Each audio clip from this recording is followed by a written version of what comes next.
as this class has been kind of evolving, we've kind of narrowed it down to picking a muscle in the body and really going into it, how we're going to use it in the class and how we use it in everyday life, and just kind of make sense of the muscle. So when we're in our practices, we can meditate on it and think about how, it's helping us right now. So I am going to share my screen. Oh my gosh, I have so many things open. Okay. Here we go. And then, can everyone see that? Yay! Okay. So the IT band, if I click that, the purple outline shows where it is. It's a thick band of fascia. So it helps to stabilize the hip and the knee and to maintain the position of your pelvis when you are walking and running. Its BFF, or its best friend forever, is the glute maximus and the tensor fascia latae, or also known as the TFL.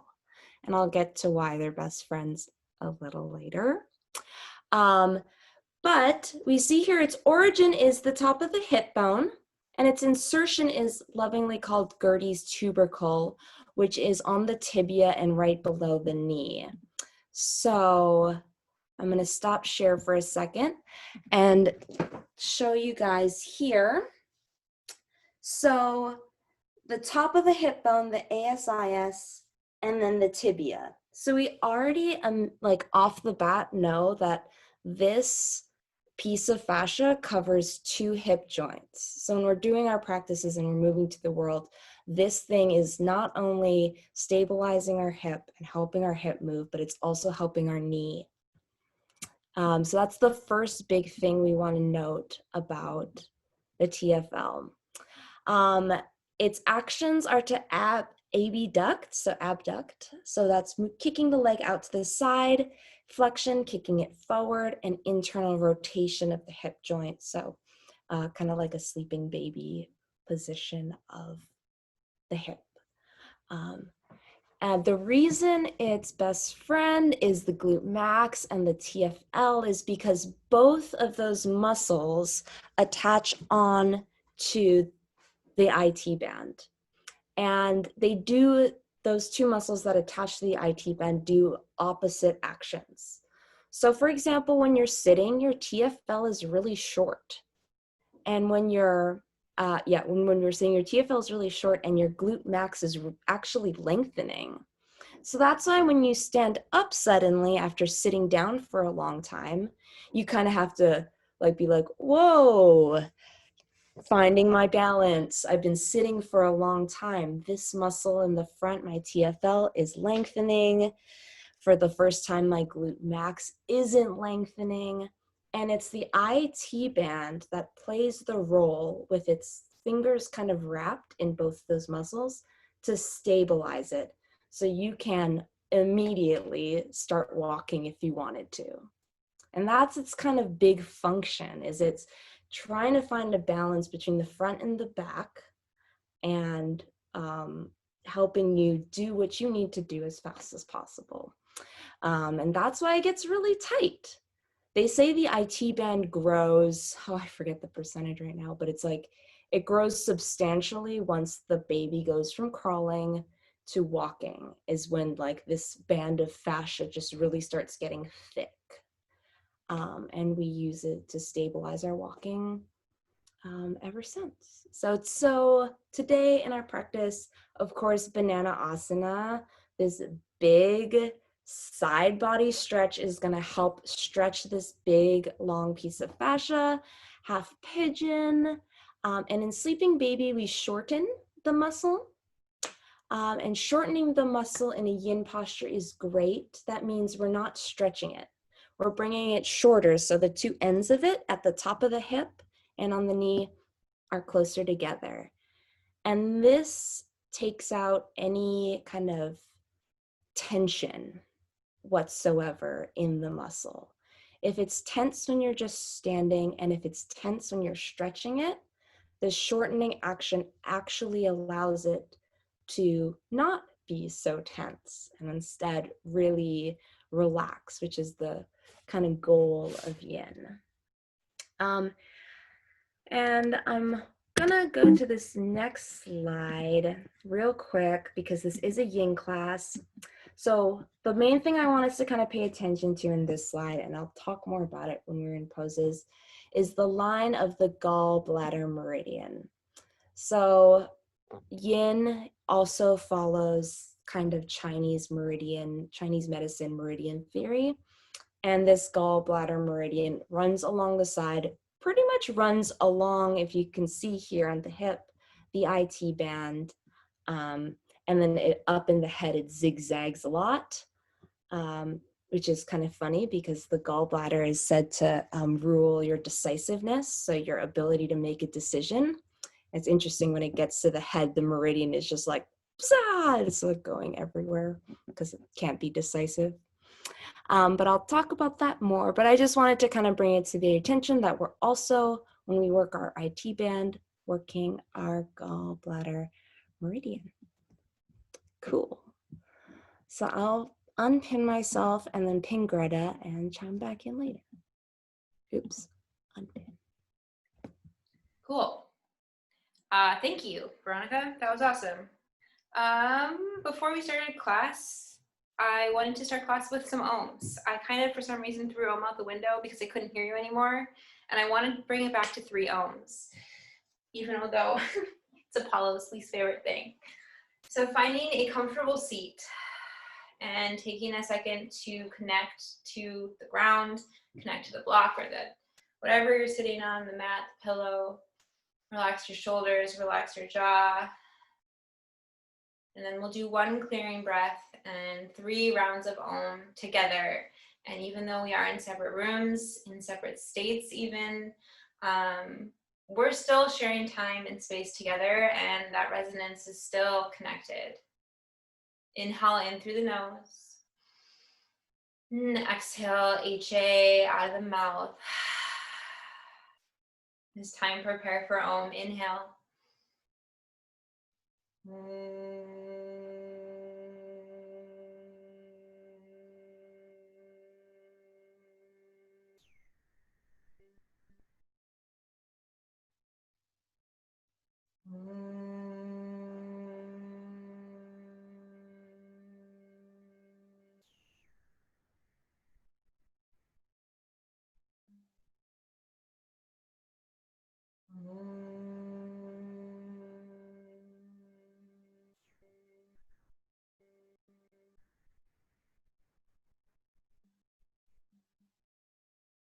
Inhale, breathe in.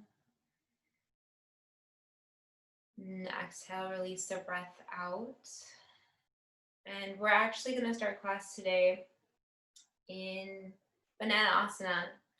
And I feel like everybody here loves Banana Asana. It's great. So coming to lay on your backs and making sure the pelvis is rooted down. That is going to be your anchor. The entire flat part of your back, the sacrum's all connected to the earth. And then directing your legs towards the right, creating a crescent shape with the body, and also moving the arms towards the right. And you may get there and kind of want to bring your arms above the head, grasping for opposite elbows. If you feel like your arms might fall asleep, it could be nice to grab a pillow and rest your arms there, or you can rest your arms on your head, or you can bring the arms down. You all are very experienced, so I don't need to go into too much detail. But maybe today's different. Maybe you try something different. And maybe from here, you want to pick the left leg and bring it up and over the right leg, kind of going for that hammock feel. I know some people do like to bring the right leg over the left. Helps them feel more grounded in their lower back. And then getting into that beautiful side body stretch. And I am going to go ahead and set our timer.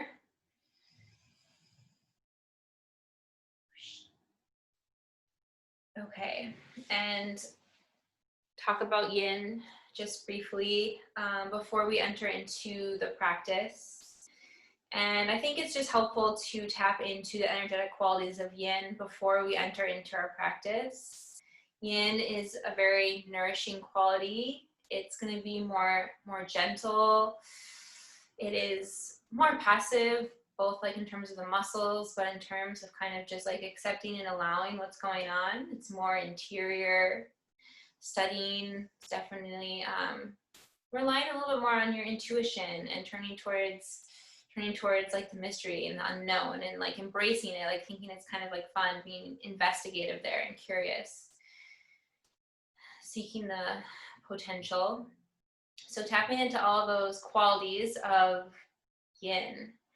And then there are 3 tenets or pillars that come along, or truths that come along with this practice. And the first is to meet your gentle edge. We already met our gentle edge when we set up class, and it's going to be around 40 to 70% of your range of motion, because you want to be able to sustain it for time. The second is to be still, and of course, there are 2 reasons you would move. If you're invited deeper, and if you're experiencing any pain. You always want to avoid pain. And then lastly, we hold for time. And I keep track of time on my phone. I'm going to give halfway marks, and I'm going to give final minutes, as is Veronica. And this is just so you can more easily surrender into the pose and treat each pose like this little meditation that it is. And maybe today you're really kind of just imagining everything that you just saw at the beginning of class, the IT band, and then the gluteus maximus, and the tensor fasciae latae, which I've been saying wrong for over a year. Thank you, Veronica. And we are at the halfway point.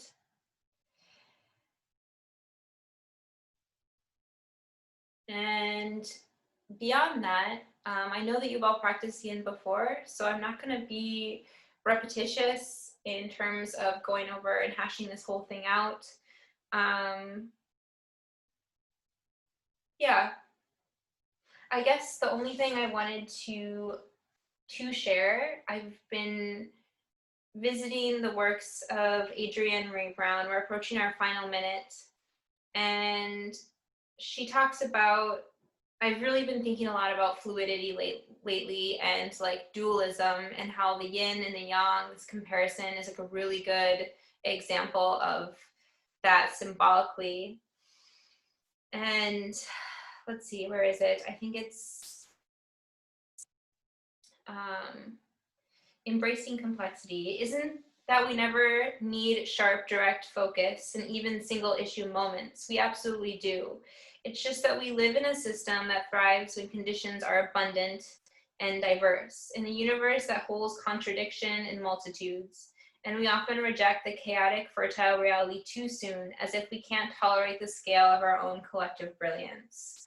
And how this ideal of dualism, like good and bad, black and white, like I feel like it's pretty limiting, and that gray scale in between, like that is where the juice is, like that's where everything is. And that's how like almost everything is. We can't just boil it down to these binaries. And I feel like embracing that has been radically helpful for me.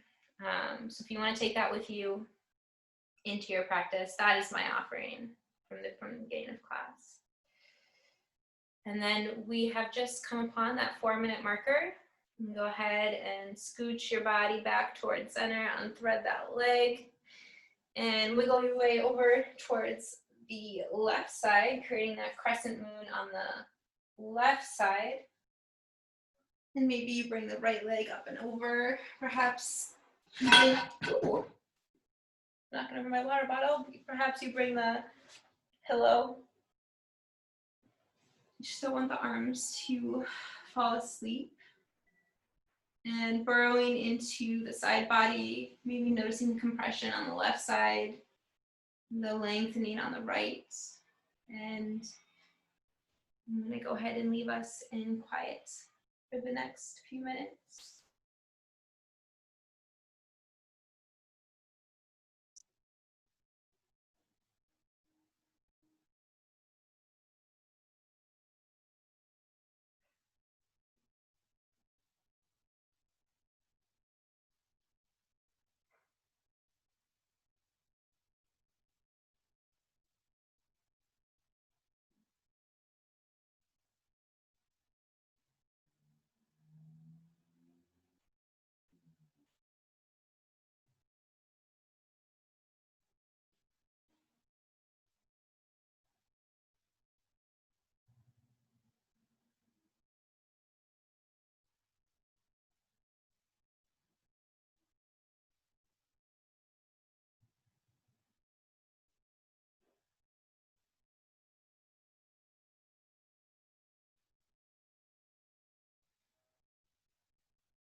And this is the halfway mark.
And this is the final minute.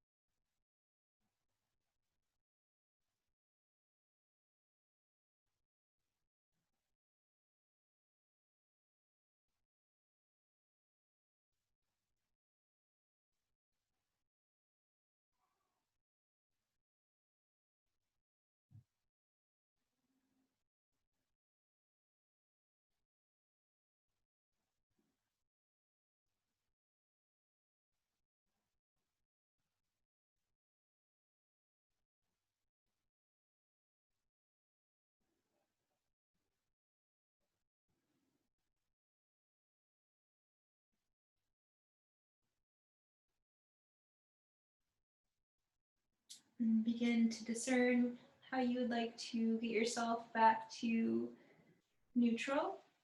If you want to move your feet first, or if you want to move your arms first. Coming back to neutral and bending the knees in towards your chest. You can rock and roll up into a seat, or you can choose to roll to one side, come up to a seat. And next, we are going to practice what we've been calling half shoelace with a fold. So we'll start with extending the left leg out long, and maybe even bouncing the leg out, and then bring the right leg up and over the left. And when you arrive, the right leg is like way up here. You could support it with like a pillow. Actually, it even feels nice, even if it's not up super high. And then you can move the glutes out from underneath you. So your pelvic bowl is, you can feel it tilting down. Inhale to find length, and then exhale to fold. And totally okay to absolutely round the spine here and just flat forward. If you want more support, I actually do have 2 pillows today. You can rest the chest on a pillow. Sometimes that extra cushioning is just the exact thing that you need.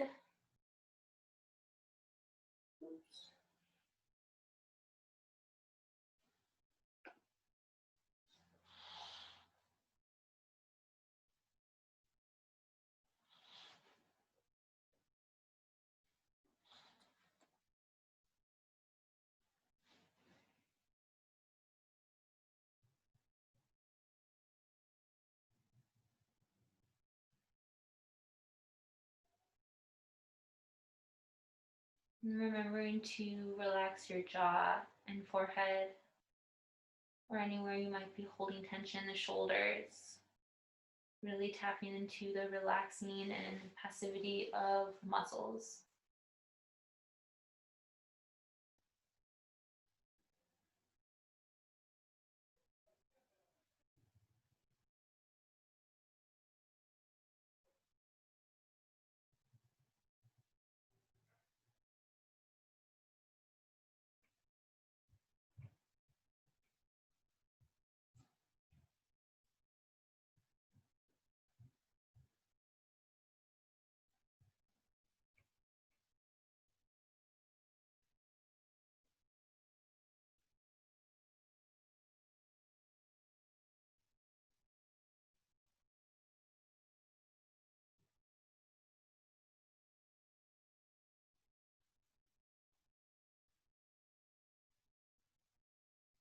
the halfway mark.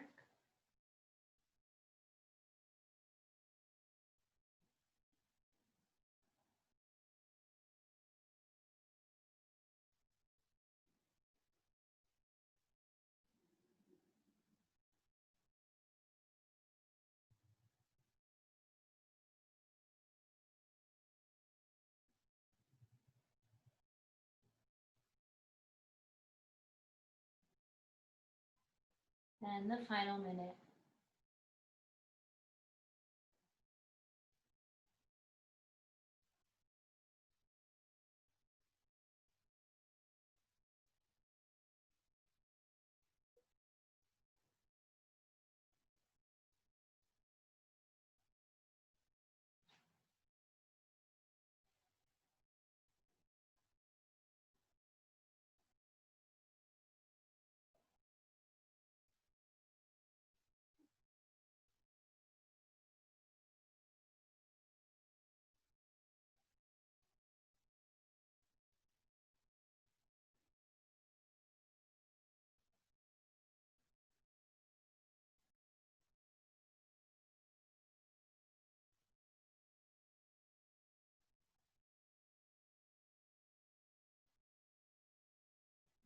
Vertebrae by vertebrae, unfurl your torso, lift the chest, and come to standing, not standing, I guess just the torso is elevated. And take any free movement your body's asking for. I just did a lot of wiggling. Maybe you want to do some twisting and moving the blocks or pillows out from wherever you had them. Unthread the right leg, bounce out the legs, maybe windshield wiper the legs. And then we'll switch sides. So this time leave the right leg out, bring the left leg up and over. This side may feel totally different. You may want to remove the glutes out from underneath you or have something to sit on to help the pelvic bowl tilt down. And then slowly fold forward. And arrive on this side. Getting into the hamstrings. These aren't very long holds because our longer holds, we wanted to prioritize the IT band and those side body muscles.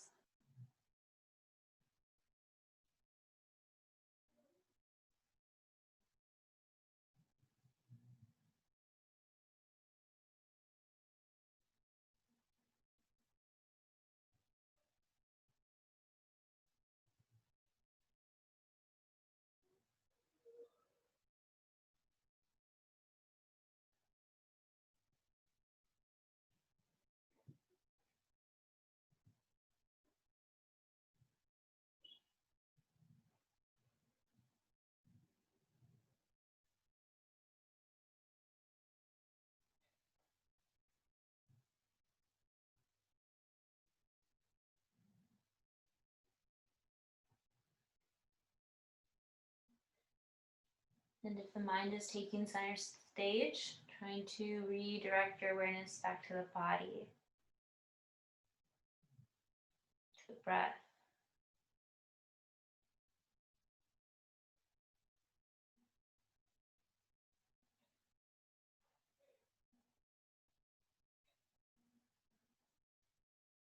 Halfway.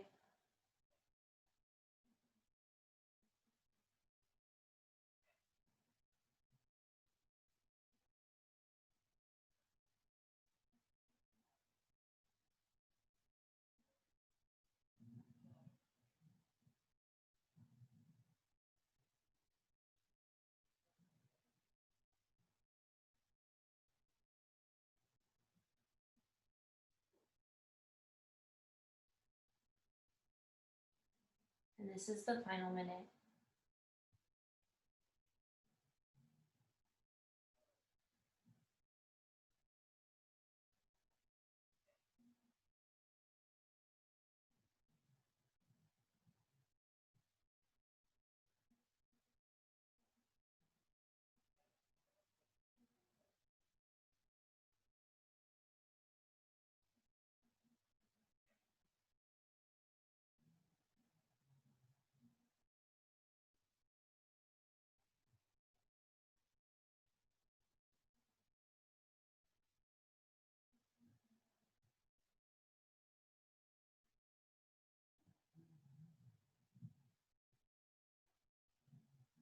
And we're coming to the last few moments of this hold and choosing how you want to get out.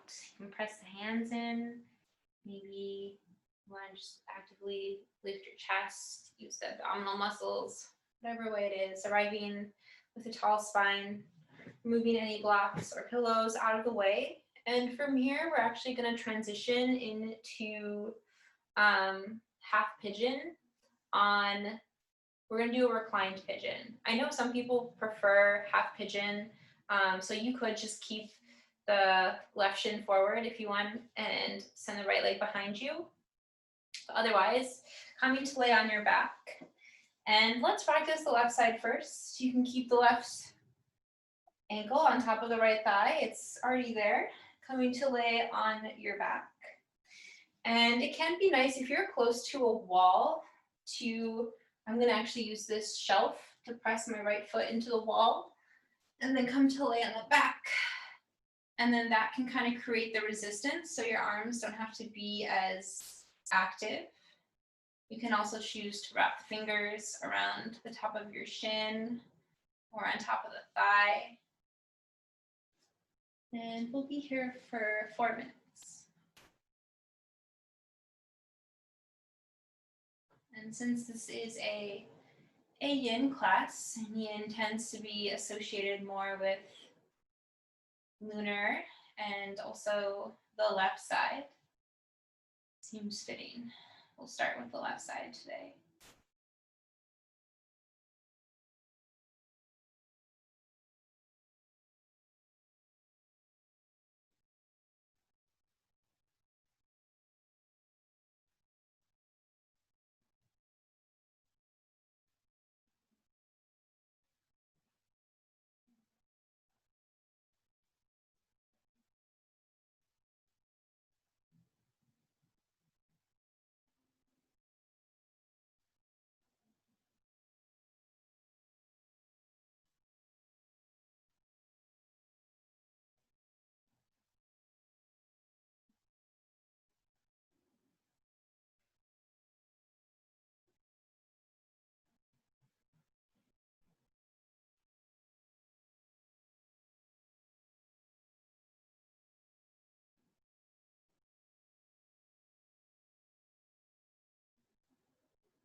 This is the halfway mark. And with the hips, I tend to find when working with the shoulders and working with the hips, at least I found through my practice, I feel like they're kind of where they're like the depository fields of mental activity. If you don't have time to process, like I feel like that's where information gets stored or compartmentalized. And so with this quiet and stillness, if something comes up, it is being dosed or released out for you to meet it. You're ready to meet it.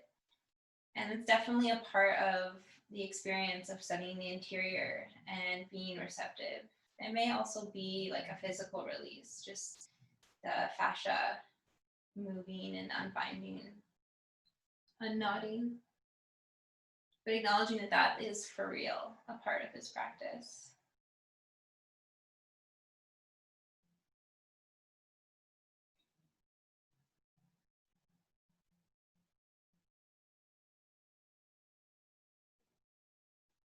And this is the final minute.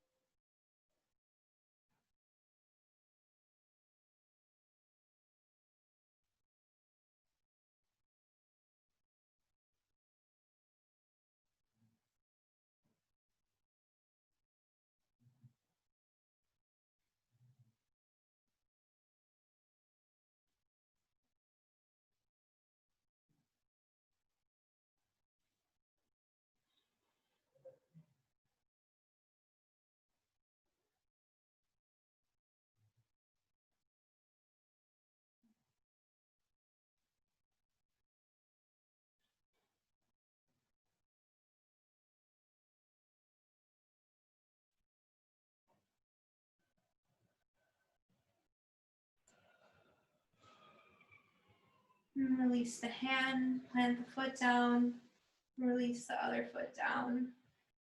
And take any free movement your body's asking. I'm going to do some windshield wipering of my legs, right to left, left to right. And before we move on to the other side, we're going to take reclined butterfly, bringing the soles of the feet to touch. You're already laying on your back in a supine form. If you want to find blocks or pillows to put under your knees to support this action, if it's starting to feel like too much in the inside seam of your thighs, kind of where the adductor muscles are, you're welcome to do that.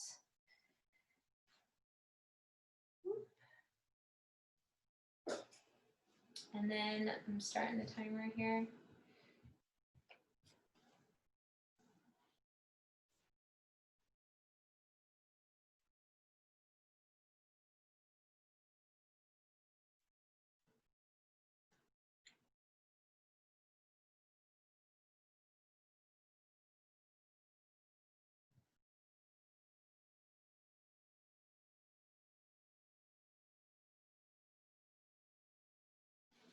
And coming back to this idea of kind of balancing forces, and Emily talked about this book a bunch, the Love and Rage book by Lamarad Owens, but he talks about fluidity and dualism also. So I'm just like the different perspectives I always love.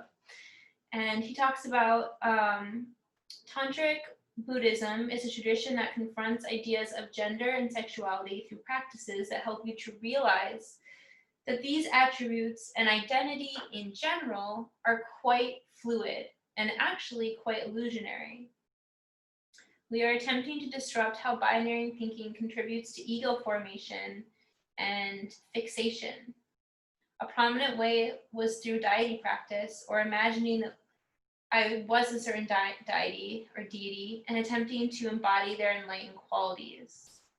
The point is to disrupt the ego, to realize that you're not who you think you are, so you are to pretend to be something else, even for a second. Soon it starts dissolving your fixation on the self and what you think you are. And I think that idea of dissolving fixation, I definitely become fixated on things, really spoke to me, and turning towards that fluidity that comes in the existence of the non-binary.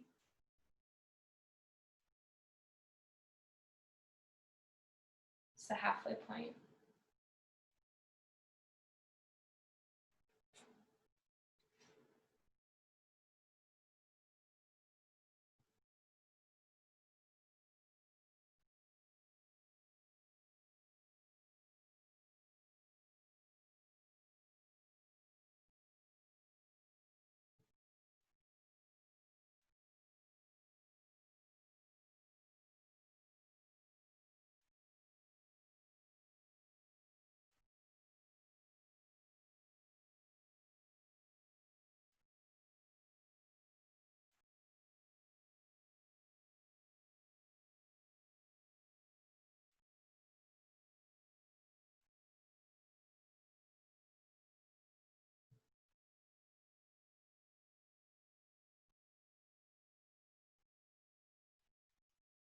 Final minute.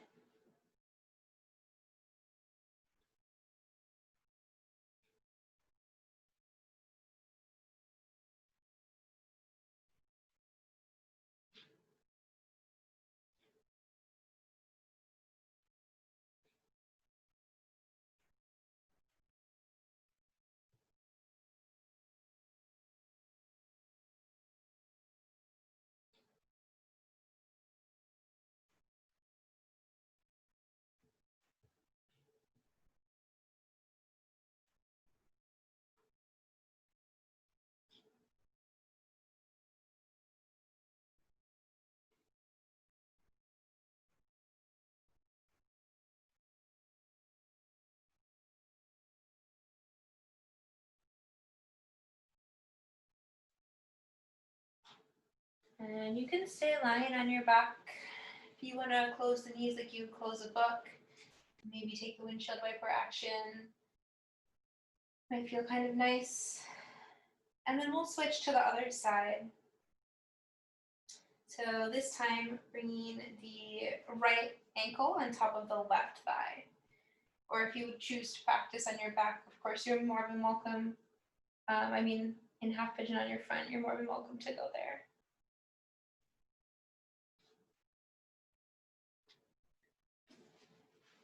Softening in, tapping into the qualities of yin.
This is the halfway mark.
And final minute.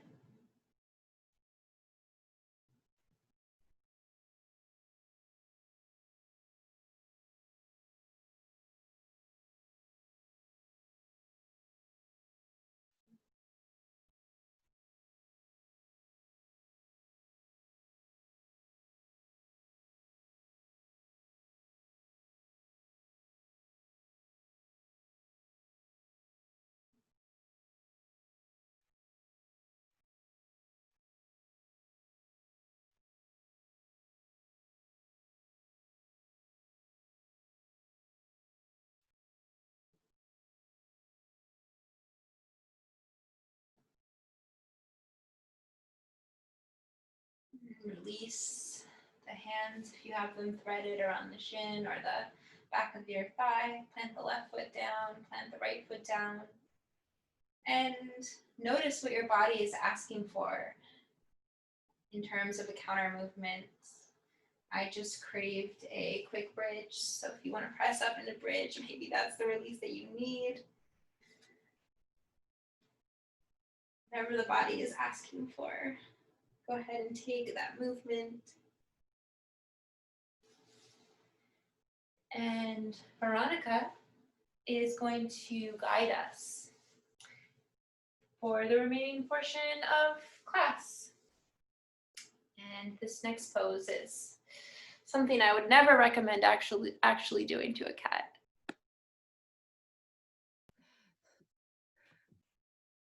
Oh, it's cat pulling its own tail.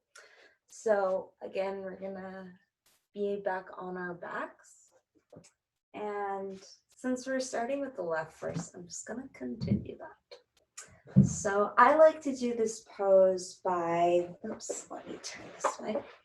Taking my left leg up, kind of like I would pull it in towards my armpit, and then completely pulling it over like a twist, but rolling all the way over. So you're lying on your side body.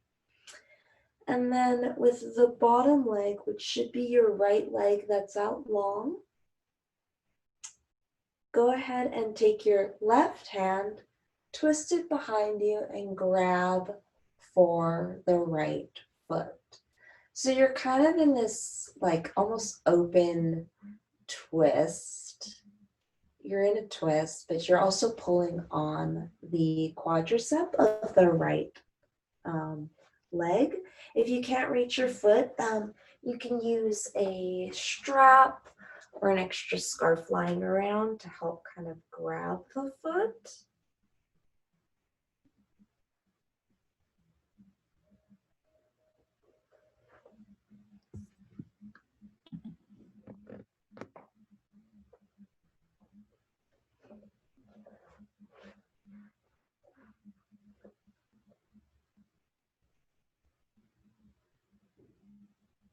Other variations include you can kind of prop your arm up and rest on your tricep and kind of have your hand resting in your palm.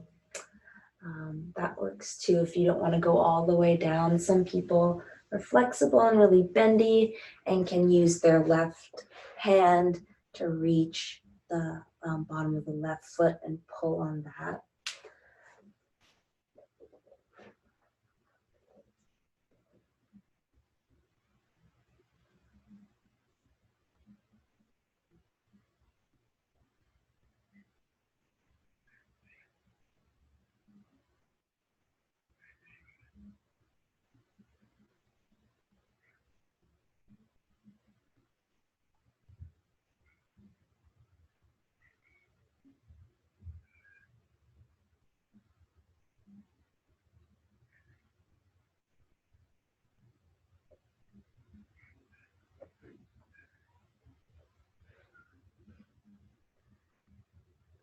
And this is our halfway mark.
All right.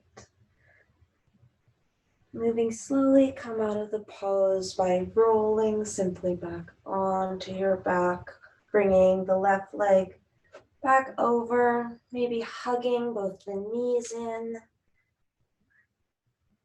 and readjusting the spine on the mat. And in your own time, send your left leg out long, keeping hold of the right leg. either straightening the leg or keeping it bent, but go ahead and fold it all the way over, flipping onto the side body, but this time with the left side of the body on the mat. Taking the right hand, twisting it back and reaching for the left foot. Feeling a stretch in the left quadricep, an opening of the front of the chest. Some ever so slight extension of the spine.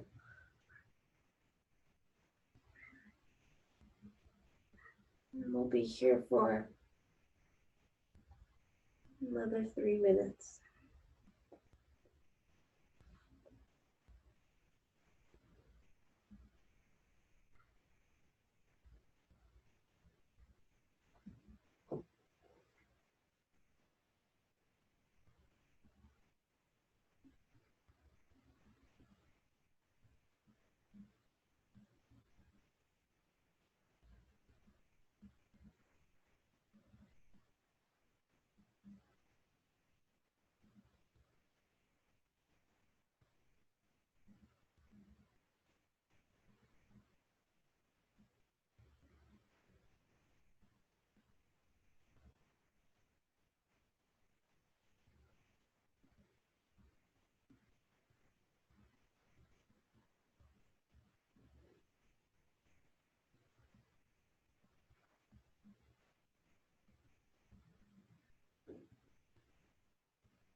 This is our halfway point.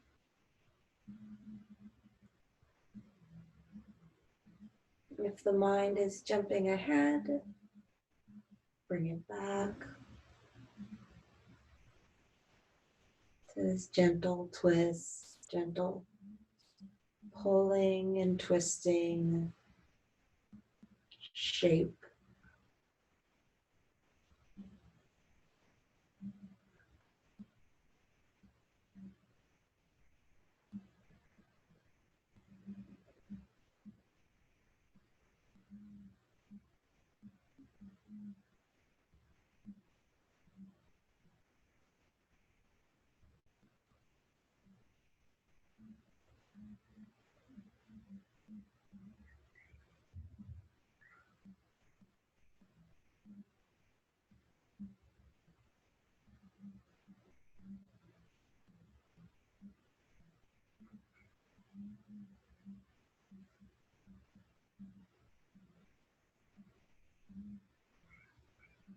Final 30 seconds.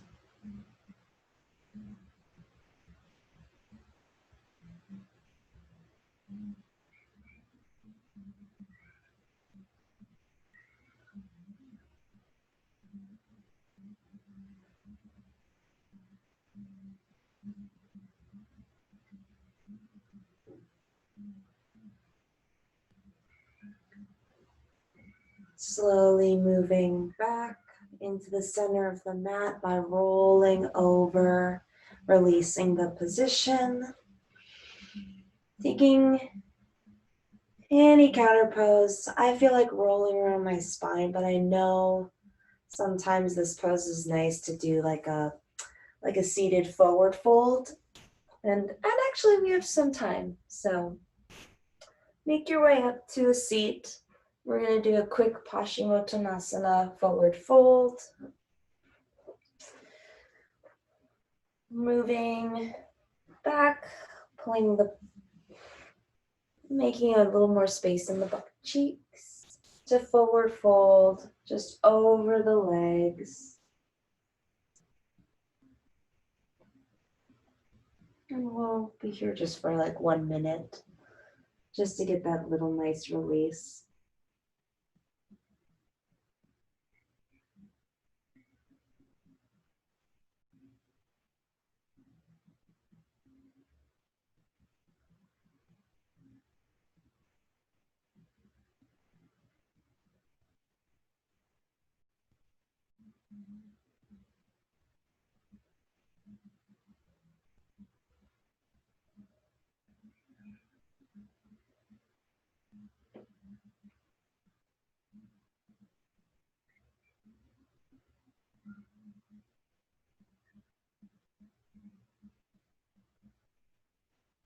Taking a deep breath and coming back up, releasing that pose.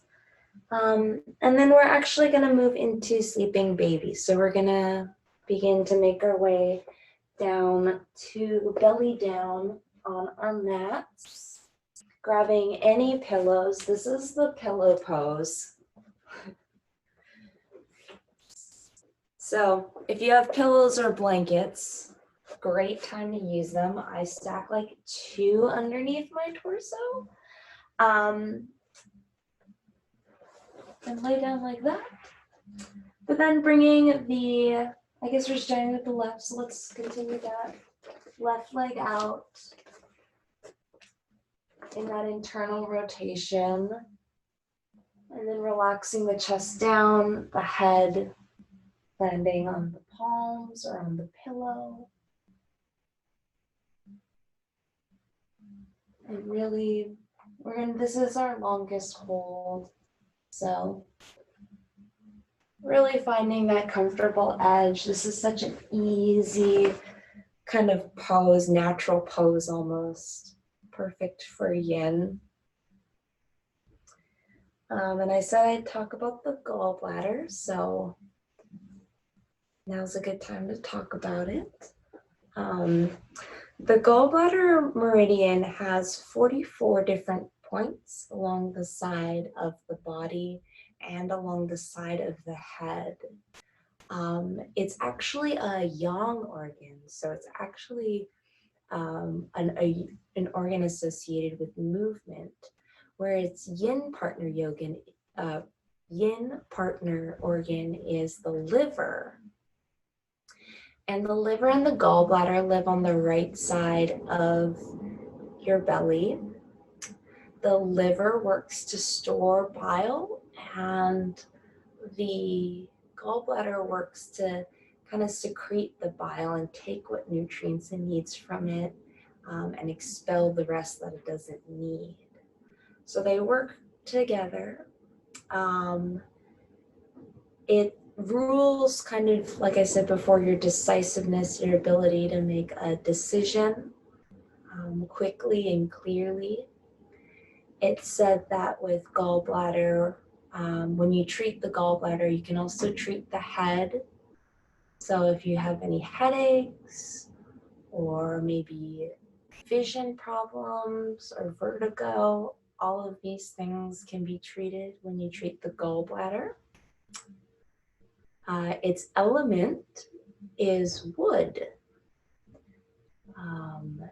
And wood is it's a very flexible thing. It often, moves with the wind, but doesn't break. It digs into the earth and its roots find its way. So it's this very flexible, moving, growing thing. And that is also what the gallbladder does. It moves the bile. It decides what you need and what you don't need. And so that is, in Chinese medicine, almost every organ in the body is represented in nature. And its representation is in wood.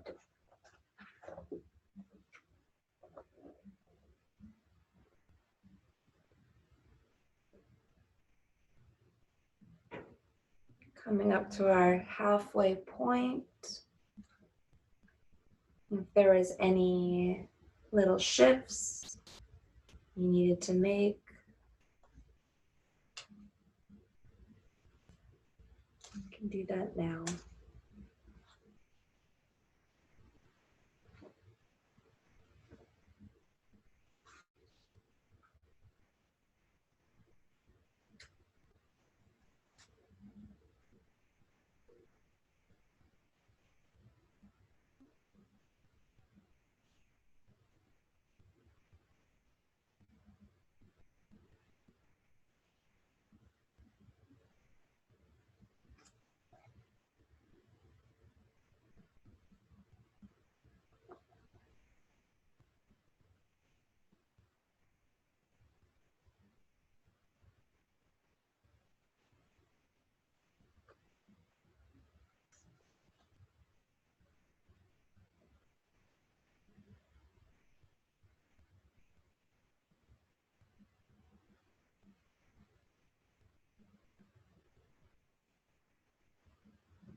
Final minute.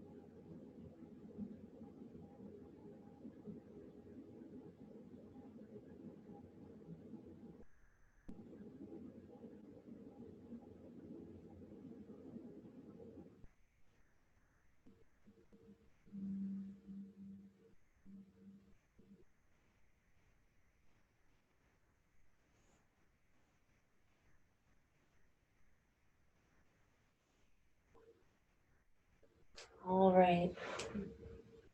Bringing the left leg back in, maybe turning the cheek forward, moving the hips back and forth, and then going on to the right side, bringing the right leg out into the frog position, resting the cheek down, facing the right, or in the center, whatever feels comfortable, and settling in for the next half of this posture.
All right, coming up on our halfway point, taking a deep breath to recenter.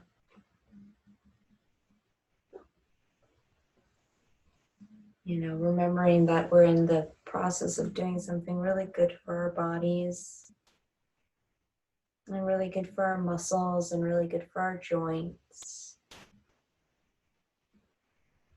And we're doing something good for them because we're allowing ourselves to relax and we're allowing our body to not be in go mode, not always having, somewhere to be or somewhere to go or something to do or an email or any Zoom call. We're allowing it to take a shape it doesn't normally take. Allow the joints to open and to compress. And all the while we're doing it, we're letting our brain not kind of, control the narrative. We're letting just the body work.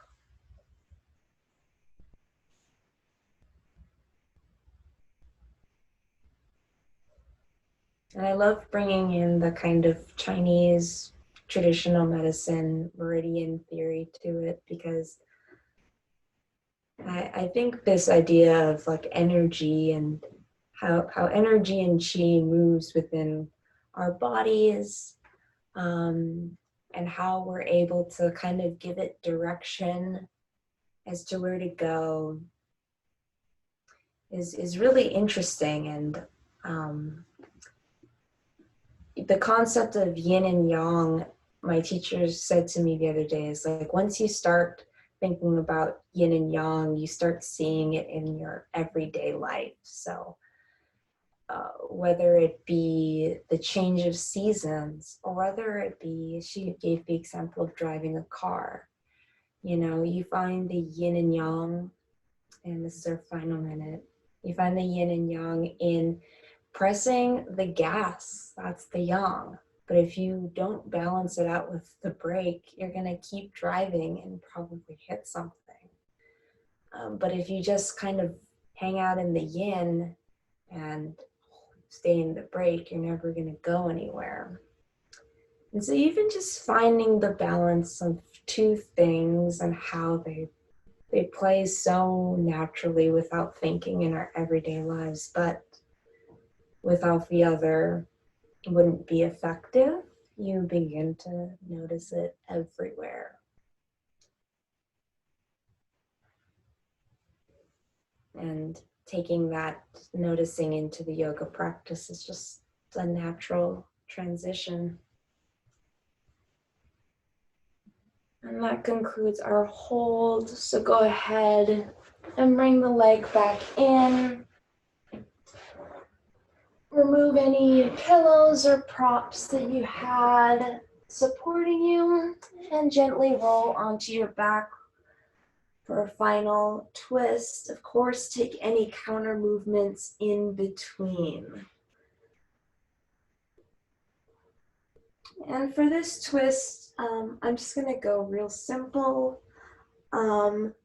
bringing the knees in to hug the chest and dropping them off to the left side. Extending out the right arm, maybe turning the neck, or maybe just letting the neck rest in the middle.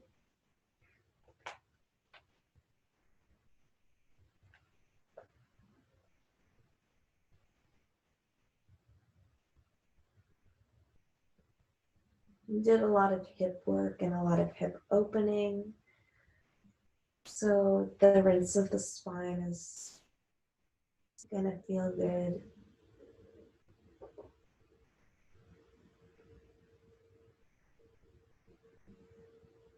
Moving the knees back through center, giving them another hug and dropping them off to the right side. Extending the left arm out.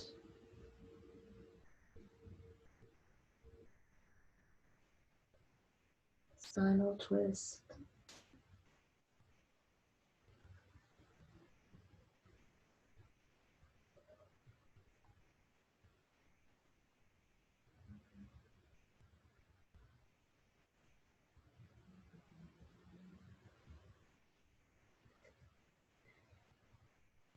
Taking a deep breath in, and on an exhale, bring the legs back to center. One final squeeze of the legs into the chest. Maybe tap the forehead just ever so gently on the top of the knees, and release back down to the mat for the final pose, Shavasana, the final resting posture where all the benefits of the practice can sink in. And when it's time to come out, you'll hear Greta's voice bring you out.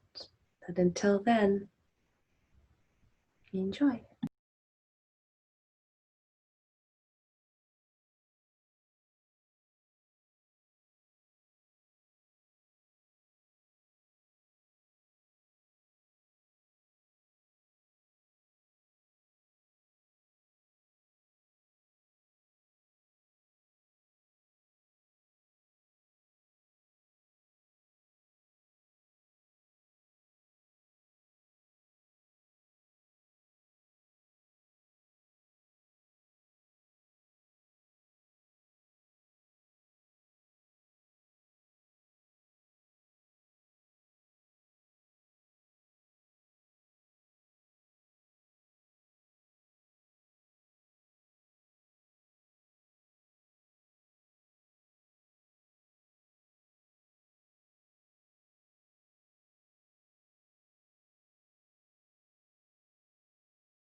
Slowly begin to invite subtle movements back into your body. Maybe some bouncing or wiggling, and spreading that movement.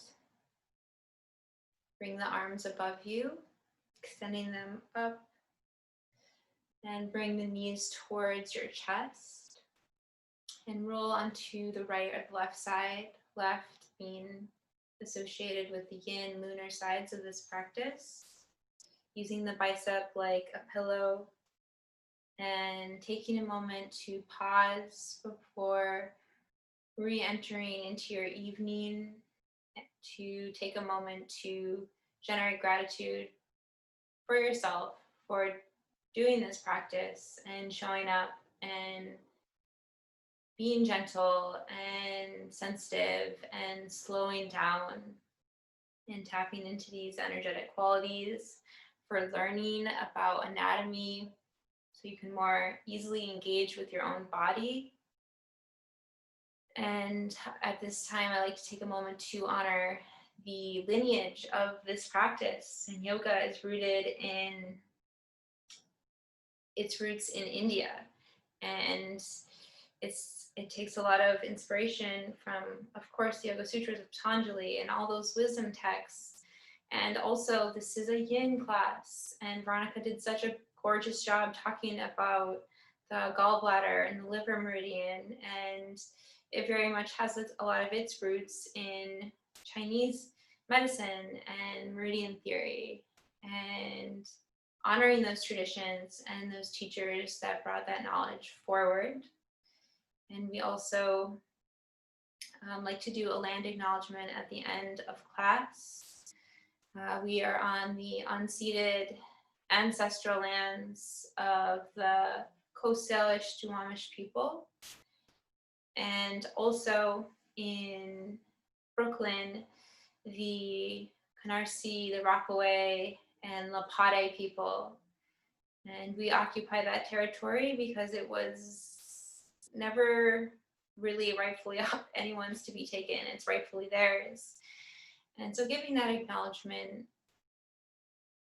and generating awareness, knowing that it is an initial step, and honoring the land that we're really on, the beautiful, beautiful land that we're on. And you can begin to press yourself up to a seat. And if it feels authentic in your practice, we'll meet with hands at heart center in the Anjali Mudra gesture, which we often talk about representing non-dualism, the coming together of these complementary forces. And maybe I was limiting my perspective, but I always saw this place where they met to be very thin, like the thin line in between my hands. And I think that maybe there is a little bit more depth there that can be examined. And then bringing hands from heart center to third eye, strengthening connection between your heart and your mind. And bowing forward to seal in your practice, honoring the full gamut of your experience, both the dark and the light aspects. Peace and thank you. And I'm kind of laughing because I just bowed forward onto the cats. Thank you so much for being here. Especially this group of people was so fun to be with.